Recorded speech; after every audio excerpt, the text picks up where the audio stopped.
은행에서 인턴을 시작한 첫날, 사무실에 첫 발을 들였을 때부터 나는 한눈에 시선을 빼앗겼다. 팀장님 때문이었다. 나보다 18살이 많았지만 나이가 무색할 만큼 세련되고 도시적인 분위기를 풍기는 분이었다. PB팀장 타이틀답게 고급스럽고 살짝 차가우면서도 도도한 그 이미지, 마치 드라마 속에서 재벌가 막내딸을 연기하는 배우처럼 품위 있고 유능한 느낌이랄까? 팀장님은 키가 168cm쯤 되고 마르지도 그렇다고 통통하지도 않은 몸매를 가지고 있었다. 특히 눈에 띄는 건 그녀의 큰 골반 라인이었는데 원피스를 즐겨 입으셔서 그 실루엣이 더욱 돋보였다. 나는 어릴 때부터 미시 스타일을 좋아하던 미시충이었기에 팀장님을 보는 순간 바로 반해버리고 말았다. 다행히도 인턴 자리가 팀장님 바로 옆자리였고 자연스레 많은 대화를 나누게 되면서 금세 친해졌다. 처음엔 그저 팀장님의 외모에 홀렸던 내 마음은 그녀의 성격을 알게 되면서 깊어졌다. 아침 8시 50분쯤이면 팀장님은 늘 휴대폰을 꺼내 아들에게 전화를 걸었다. 다정한 목소리로 아들, 일어나야지 라고 말하며 아들을 깨우는 모습이 얼마나 자상하고 따뜻한지. 당시 아들이 막 수능을 마친 상태라 집에서 쉬고 있었는데 팀장님은 집에 해둔 음식도 챙겨 먹으라고 꼭 챙겨주셨다. 그러고는 시댁에 전화해 시부모님께 아침 인사도 드리며 하루를 시작했다. 매일 그 모습을 지켜보면서 겉보기와 달리 얼마나 가정적이고 다정한 분인지 깨달았다. 하지만 이 다정함이 일할 때는 완전히 달라졌다. 팀장님은 업무에서는 한치의 흐트러짐도 없이 똑 부러졌다. 맡은 일은 기한에 맞춰 정확하게 그리고 완벽하게 처리했다. 팀 내 모든 직원들이 실수를 해도 크게 나무라지 않고 감싸주며 어떻게든 팀을 좋은 방향으로 이끌어 나가셨다. 그러다 보니 모두가 그분을 좋아하고 따를 수밖에 없었다. 하루하루가 지나면서 나는 그녀의 자상함과 프로페셔널한 모습에 매료되었고 그 시간이 은행 인턴 생활 중 가장 잊지 못할 순간이 되어버렸다. 인턴 시절 한 번은 우리 지점의 대리님이 업무를 실수해서 다른 지점 과장한테 혼이 난 적이 있었어요. 그걸 듣자마자 우리 팀장님이 바로 그 과장에게 전화해선 아주 단호하게 따지셨죠. 아니, 이게 무슨 경우 없는 행동입니까? 라는 카리스마 넘치는 한마디에 과장은 결국 사과까지 했어요. 그 모습을 보며 와, 저런 여자가 내 아내면 어떤 기분일까? 같은 상상도 매일 하게 되더라고요. 그렇게 인턴 기간 동안 혼자 속으로만 팀장님을 흠모하며 지냈죠. 인턴이 끝날 때쯤 팀장님은 제게 작은 향수를 선물해 주셨어요. 꼭 은행에 들어와야 해요. 라는 덕담도 함께요. 얼마나 기분이 좋던지요. 그 후 은행에 정식으로 입사하게 되면서 지점을 배정받았는데 거기에 팀장님이 계셨던 겁니다. 평소 신입 발령은 인사 시즌에 맞춰 나는데 팀장님도 그때 딱 발령받은 지점으로 옮기셨던 거예요. 이건 운명이라고밖에 기쁨을 주체할 수 없었죠. 그래도 티 안 내고 반갑게 인사만 나눴어요. 은행은 점심을 3타임으로 나눠서 먹는데 저는 팀장님이 어떤 타임에 가시는지 미리 알아놓고 제 차례가 올 때마다 팀장님 타임에 맞췄어요. 덕분에 팀장님과 저는 거의 매일 같이 점심을 함께 먹었습니다. 보통은 지점 근처에서 먹었지만 가끔씩은 좀 멀리까지 차 타고 나가서 점심을 먹기도 했죠. 그렇게 두 사람만의 드라이브 식사를 할 때면 팀장님과 연애라도 하는 것 같아 가슴이 두근거리곤 했습니다. 그리고 그날이었죠. 지점 회식 자리에서 팀장님께서 술을 조금 드셨는데 평소 술을 거의 안 드시는 팀장님이 무슨 일인지 꽤 취하셨어요. 나중에 알고 보니 신랑과 다툼이 있었던 날이더라고요. 팀장님 집과 제 집이 엄밀히 말하면 같은 방향은 아니었는데 저는 같은 방향 맞아요 하고 빡빡 우기며 팀장님을 발에다 드리겠다고 했죠. 대리 불러서 함께 타고 가면서 살짝 손이라도 잡아볼까 싶었지만 팀장님은 취하셔도 절대 방심하지 않으셨어요. 오히려 더 조심스럽게 거리를 두시더군요. 그러니 더더욱 매력적이었죠. 그렇게 은행에서 근무하던 나는 적성에 맞지 않음을 느껴 결국 이직을 결심하게 되었어요. 결정을 내리고 나니 자연스럽게 가장 먼저 떠오른 사람은 팀장님이었죠. 이직을 말씀드렸을 때 팀장님은 처음엔 놀라며 아직 좀 더 생각해보라고 조언해 주셨지만 내 결심이 확고하다는 걸 알고 나서는 담담하게 내 앞날을 응원해 주셨어요. 덕분에 그때까지 속으로만 감춰왔던 마음이 왠지 모르게 용기로 바뀌어가는 기분이었죠. 다른 직장을 다니게 되니 팀장님을 대하는 내 태도도 조금씩 변해갔어요. 이제는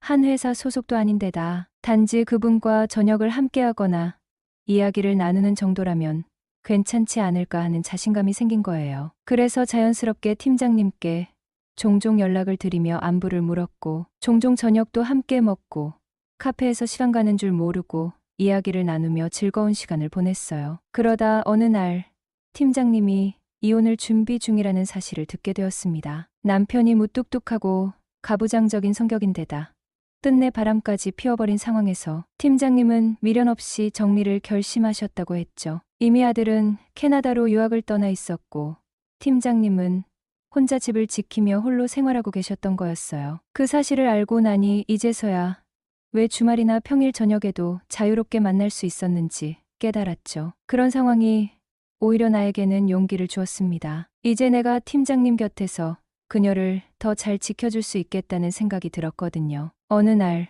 조심스럽게 팀장님께 내 마음을 이야기했어요. 고백이라기보다는 그저 내가 팀장님을 어떻게 바라보고 어떤 감정인지 솔직하게 말한 거였죠. 팀장님은 내 말을 듣고 한숨을 쉬며 너도 참 왜 이러니 하시더니 필사적으로 반대하셨어요. 내가 널 만나면 사람들이 뭐라고 생각하겠니?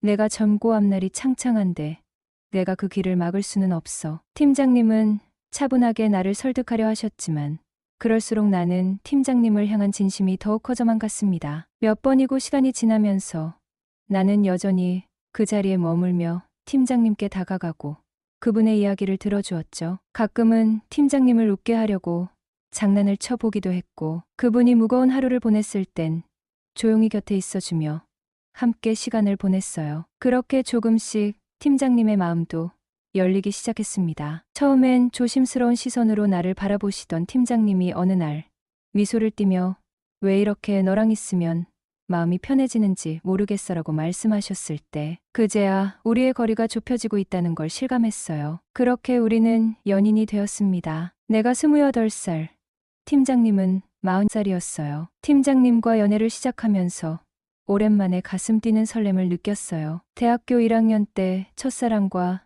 6년 넘게 연애한 이후 팀장님은 내 인생 두 번째 연인이었죠. 감정이야 익숙했지만 오랜만에 다시 찾아온 이 떨림이 묘하면서도 새롭게 다가왔어요. 팀장님과 함께 있으면 있을수록 점점 더 가까워지고 싶었어요. 하지만 팀장님은 연하 남자와의 연애를 여전히 부담스러워하시는 것 같더라고요. 그래서 나도 처음엔 속도를 맞춰보려 했는데 시간이 갈수록 감정은 제어가 안 되는 거예요. 그러던 중 마침내 우리 둘만의 강릉 여행을 떠나게 되었죠. 밤이 되고 숙소로 들어왔는데 설레고 긴장돼서 속으로만 아 진정하자 외치고 있었어요. 팀장님께 먼저 씻으라고 하고 밖에서 기다리는데 정말 심장이 미친 듯이 뛰더라고요. 팀장님이 샤워 후 가운을 입고 나왔을 때 감추지 못한 그 곡선에 나는 간신히 붙잡고 있던 이성의 끈이 순간적으로 풀릴 뻔했죠. 침착해, 침착해.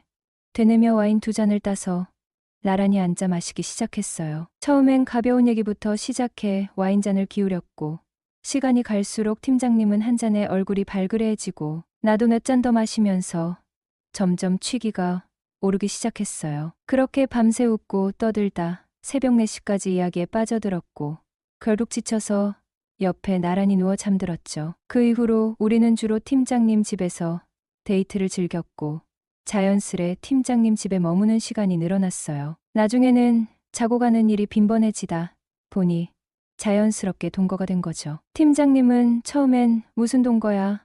나이도 어린 내가 이렇게 집에 붙어 있으면 안 돼 하셨지만 결국 살림을 살게 되었지요. 그러다 지방 출장으로 팀장님과 보름 정도 떨어져 지내게 됐어요. 시간이 좀 지나 은행 지점 동료들이 팀장님께 요즘 왜 이렇게 표정이 안 좋으시냐고 물어봤다더군요. 나랑 같이 살 때는 항상 밝았는데 혼자 있으니 팀장님 본인도 모르게 무뚝뚝해지셨던 거죠. 그 얘기를 들은 팀장님은 처음으로 내가 정말 이 사람을 많이 좋아하고 있었구나를 깨달으셨다고 하더라고요. 그러면서 앞으로는 조금 더 내 마음을 표현해 보기로 했다고 하셨죠. 그 말을 듣자마자 나는 뭉클한 감정이 북받쳐서 그대로 팀장님 집으로 달려갔어요. 초인종을 누르자 문을 여는 팀장님을 보는 순간 울컥해서 다짜고짜 외쳤죠. 팀장님이 너무 좋아요. 팀장님은 순간 당황하신 듯 하더니 고개를 끄덕이며 눈물을 글썽이셨어요. 나도 너무 좋아. 팀장님과의 연애는 내게 특별하고도 깊은 기억으로 남아있어요. 18살 연상이다 보니 연륜에서 나오는 여유와 든든함이 있었고 그 덕에 나는 처음으로 누군가에게 무한히 기댈 수 있는 편안함을 느꼈죠. 전 여친과의 길고 지친 연애로 겹겹이 쌓인 피로감을 팀장님은 자연스럽게 치유해줬거든요. 직장에서 어려운 일이 생길 때마다 팀장님은 자신의 경험을 바탕으로 진심 어린 조언을 해주셨고 신기하게도 그 말씀대로 하면 다 잘 풀렸어요. 결국 내 고집은 사라지고 팀장님 말이 답이구나 하면서 자주 의지하게 됐죠. 게다가 팀장님은 연락에 집착하지 않으셔서 부담스럽지 않았어요. 전 여친과는 집착과 다툼으로 힘들었는데 팀장님은 오히려 담담해서 내가 더 자주 연락하고 싶은 마음이 생겼죠. 팀장님은 20년 넘게 은행에서 일해오시며 경제적으로도 단단히 자리 잡으셨어요. 부동산 투자며 지분 투자까지 해두셔서 그만큼 수익도 안정적이셨고요. 물론 나도 또래에 비해 잘 버는 편이었고 남자로서 가오가 있으니 팀장님 앞에서 내가 더 많이 내려고 했어요. 팀장님도 내 자존심을 배려해 주셔서 내가 원하는 대로 하게 해주셨고 덕분에 늘 자존감도 높아졌죠. 팀장님은 가끔 내 생일에 고가의 선물을 주기도 하셨는데 처음에는 내가 뭔가 의지하는 사람처럼 보여서 몇 번 거절했어요. 그러자 팀장님이 내 덕분에 인생에서 가장 행복한 시기를 보내고 있어. 선물은 그에 대한 내 고마움의 표현이라고 말씀하셨죠. 그 말에 마음이 편해져서 선물을 자연스럽게 받게 됐고 팀장님도 내가 부담스럽지 않게 적당한 걸로 배려하며 챙겨주셨어요. 차를 선물하고 싶다고 하셨을 때는 너무 부담돼서 완강히 거절하기도 했고요. 주말이면 둘 다 집에서 쉬는 걸 좋아해서 주로 함께 집에서 시간을 보냈어요. 그렇게 4년을 함께 했는데 팀장님 아들이 유학을 마치고 돌아오면서 자연스레 서로의 삶이 멀어져 갔고 결국엔 헤어지게 되었죠. 그런데 며칠 전에 팀장님에게 연락이 왔어요. 얼굴 한번 보고 싶다고요. 나도 사실 보고 싶긴 해요. 오랜 시간을 함께 한 사람인데 그동안 어떻게 지냈는지 묻고 나도 잘 지내고 있다고 전해주고 싶죠. 하지만 지금은 결혼을 앞둔 여자친구도 있고 만남이 혹시나 문제를 만들까 걱정도 돼요. 팀장님과의 만남이 남긴 여운이 크지만 현실적으로 위험할 수도 있다는 생각에 망설여져요. 팀장님의 얼굴을 보러 가는 게 맞을까? 아니면 이미 지나간 시간을 그냥 그대로 간직하는 게 맞을까? 계속해서 고민이 깊어지네요. 팀장님과의 관계는 나에게 그 어느 관계보다도 중요한 시간이었고 그때 느꼈던 감정들이 여전히 내 안에서 살아있어요. 그렇지만 지금은 상황이 달라졌죠. 내가 이제 결혼을 앞두고 있고 그 사람에게는 내 모든 마음과 신뢰를 다 주고 싶어요. 그래서 과거의 감정이 다시 깨어날까봐 두려운 부분도 있어요. 만약 팀장님을 다시 만나면 그동안의 감정이 다시 불붙을까 하는 불안함도 있죠. 그 감정이 남아있다면 이건 정말 불필요한 혼란을 일으킬 수 있을 거예요. 하지만 한편으로는 사람에게 시간을 줬던 그 소중한 순간들을 다시 되돌아보며 그때 내가 잘했으면 좋았을 걸 하는 후회도 있어요. 팀장님이 내게 그랬던 것처럼 나도 그 시간에 대해 고맙게 생각하고 있었을 거니까요. 그런데 그 감정을 다시 되살려서 혼자서라도 만나고 싶다는 생각이 든다면 그건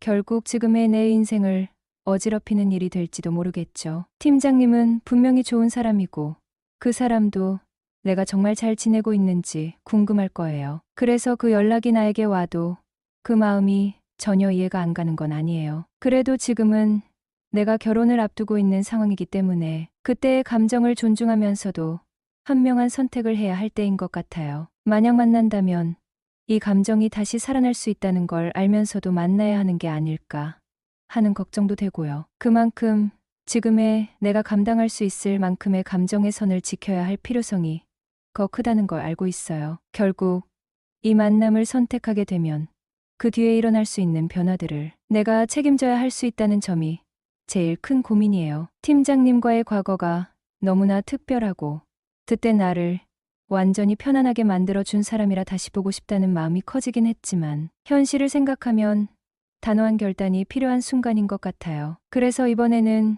그 감정을 애써 억제하고 지금 내 인생을 함께할 사람에게 집중하는 것이 더 나은 길일 거라는 결론을 내리게 되네요. 팀장님과의 만남을 이어가야 하는지 말아야 하는지에 대한 고민이 클수록 결국 내가 지금 걷고 있는 길이 얼마나 중요한지를 다시 한번